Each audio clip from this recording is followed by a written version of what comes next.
अंतर्राष्ट्रीय दाम है, तो हम कई लेवल्स पे काम कर रहे हैं। This is an international issue. खास करके खाड़ी के देशों ने अपना उत्पादन घटा दिया है, तो इन सारे कारणों से अंतर्राष्ट्रीय बाजार में जो मूल्य वृद्धि हुई है, ये सरकार को तेल की कीमत को बढ़ाना पड़ा है।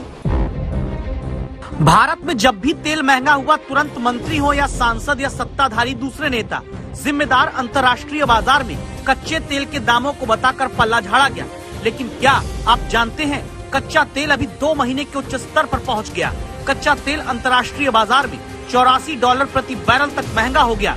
लेकिन मजाल है कि पेट्रोलियम कंपनियों ने एक पैसा बढ़ा लिया हो। भारत में पिछले 70 दिन से पेट्रोलियम कंपनियों ने पेट्रोल डीजल के दाम नहीं बढ़ाए हैं। जनता पर इतना रहम क्यों?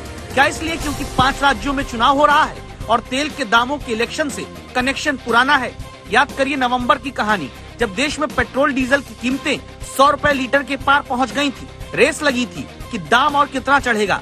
फिर हिमाचल प्रदेश में उपचुनाव के नतीजे आए और सरकार को महंगाई का मतलब इलेक्शन में समझ आ गया।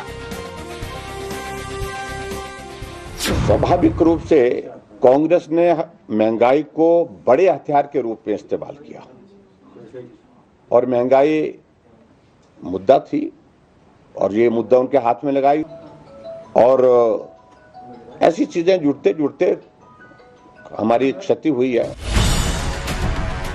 हिमाचल में जब विधानसभा और लोकसभा उपचुनाव दोनों में हार मिली, तब 4 नवंबर से केंद्र सरकार ने पेट्रोल पर 5 रुपए और डीजल पर 10 रुपए की टैक्स कटौती की। इसके बाद अगर अंतर्राष्ट्रीय बाजार से ही तेल की कीमतें अकेले कंट्रोल होती हैं, कोई राजनीतिक दखल नहीं होती, तो एक सीधा सा सवाल, पिछले 70 दिन में जब कच्चा तेल $16 प्रति बैरल तक महंगा हो चुका है, फिर क्यों पेट्रोलियम कंपनियों ने एक पैसा भी पेट्रोल डीजल में नहीं बढ़ाया? क्या इसका कारण अब 5 राज्यों में होने वाले विधानसभा चुनाव नहीं है? अवधि रचनाकार रफीक शादानी ने लिखा था, जब नगीचे चुनाव आवत है, भात मांगो पुलाव आवत है, तो चुनाव नजदीक है। इसीलिए पेट्रोल डीजल की महंगाई से जनता बची हुई है। आज तक ब्यूरो।